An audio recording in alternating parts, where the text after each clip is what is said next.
Hello everyone, welcome to our YouTube channel CS की पढ़ाई। I hope आप सब ठीक होंगे और आपने हमारी लास्ट वीडियो देखी होगी जिसमें हमने पढ़ाया था कि कैरेक्टरिस्टिक्स ऑफ कंपनी। उसका एक लास्ट कॉन्सेप्ट था, लास्ट कैरेक्टरिस्टिक था कॉर्पोरेट पर्सनालिटी। तो हमने कॉर्पोरेट पर्सनालिटी के कॉन्सेप्ट में पढ़ा था कि कंपनी की एक लीगल सेपरेट एंटिटी होती है और कंपनी और मेंबर्स अलग अलग कॉन्सेप्ट्स होते हैं और उनकी एक अलग अलग एग्जिस्टेंस होती है। उससे रिलेटेड एक इंपॉर्टेंट केस लॉ है सैलोमन वर्सेस सैलोमन। आज हम उसको डिस्कस करेंगे और उससे रिलेटेड फैक्ट्स एंड उस फिगर्स को जानेंगे कि किस तरीके से उन्होंने जजमेंट आई थी और बताया था कि कंपनी और मेंबर्स अलग अलग होते हैं। Now let's start with the case study. Salomon versus Salomon and company limited. इसमें इस केस स्टडी में क्या होता है कि एक मिस्टर सैलोमन होते हैं जिनका अपना एक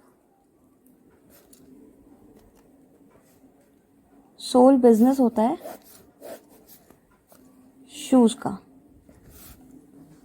उसके बाद उसमें वो क्या करते हैं, अपनी एक कंपनी इनकॉर्पोरेट करते हैं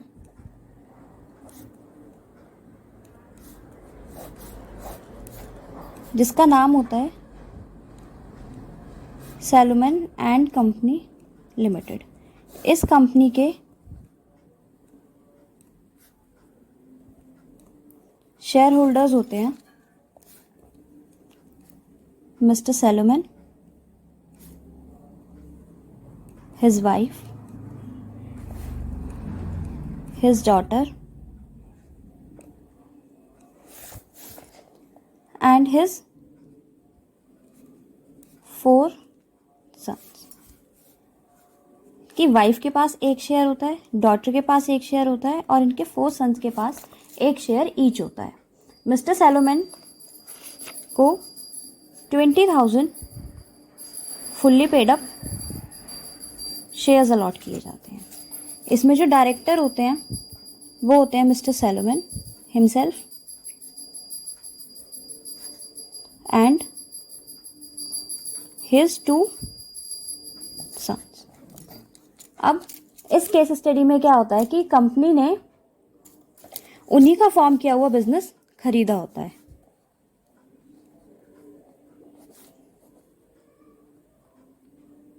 company purchases his business.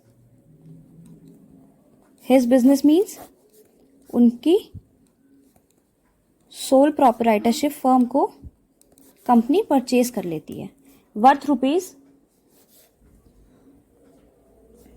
₹38,782 pounds.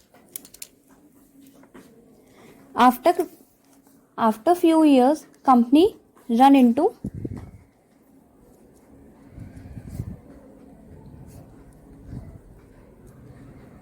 difficulties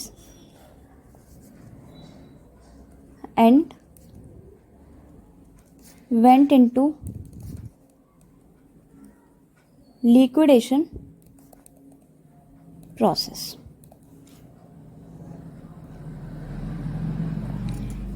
जो कंपनी ने मिस्टर सैलोमन का बिजनेस एक्वायर किया होता है उसके बदले कंपनी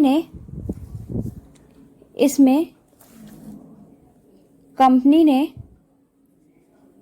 इशू किए हुए होते हैं डिबेंचर्स ऑफ ₹10,000 पाउंड के एंड 20,000 का अमाउंट के उन्होंने शेयर्स मिस्टर सैलोमन को अलॉट कर दिए, जिसकी जो चीज़ हमने यहाँ दिखाई थी कि मिस्टर सैलोमन के पास 20,000 शेयर्स हैं and rest amount that is 8,782 pounds paid in cash. Now company went into liquidation and liquidation proceedings start हो जाती हैं। तो जब क्लेम आया जाता है तो सारे अनसिक्योर्ड क्रेडिटर्स बोलते हैं कि कंपनी सैलोमन की है, सैलोमन ने ही अपना बिजनेस सोल्ड किया, सैलोमन शेयर होल्डर है, सैलोमन डायरेक्टर है, तो सैलोमन को उस कंपनी की लिक्विडेशन प्रोसेस में फर्स्ट प्रायोरिटी डेट पे में पैसे नहीं मिलने चाहिए। मतलब हमेशा जब भी लिक्विडेशन प्रोसेस स्टार्ट होता है तो उसमें एक प्रायोरिटी लिस्ट होती है कि सबसे पहले सिक्योर्ड क्रेडिटर्स का डेट पे ऑफ होगा, फिर अनसिक्योर्ड क्रेडिटर्स का होगा। तो इसलिए अनसिक्योर्ड क्रेडिटर्स ये आर्ग्यूमेंट करते हैं इस बेसिस पे कि कंपनी भी मिस्टर सैलोमन की थी, उन्होंने बिजनेस भी अपना सोल्ड किया, उसमें वो डायरेक्टर है, मेंबर हैं। तो बेसिकली कंपनी में और सैलोमन मिस्टर सैलोमन में कोई भी डिफरेंस नहीं है, इसलिए हमारा डेट पहले पे होना चाहिए और सिक्योर्ड क्रेडिटर का डेट पे नहीं होना चाहिए। उसके बाद सुप्रीम कोर्ट की एक जजमेंट आई कि कंपनी और मिस्टर सैलोमन एक अलग पर्सनैलिटीज़ हैं, उनकी एक अलग आइडेंटिटी है, इसलिए जो लिक्विडेशन प्रोसेस के अकॉर्डिंग जैसे ही डेट पे ऑफ होता है वैसे ही होगा। और वो एक सिक्योर्ड क्रेडिटर है क्योंकि उनको डिबेंचर इशू किए गए थे 10,000 पाउंड के, तो सबसे पहले उन्हीं का डेट पे ऑफ किया जाएगा। तो इससे हमें क्या समझ में आता है कि बेशक बिजनेस मिस्टर सैलोमन का था और कंपनी भी सैलोमन ने बनाई, डायरेक्टर भी वो खुद थे, लेकिन कॉर्पोरेट पर्सनैलिटी के कॉन्सेप्ट की वजह से कंपनी को अलग पॉइंट ऑफ व्यू से देखा गया और मिस्टर सैलोमन को अलग पॉइंट ऑफ व्यू से देखा गया और सबसे पहले उनका डेट पे ऑफ किया गया। आई होप आपको ये केस स्टडी समझ।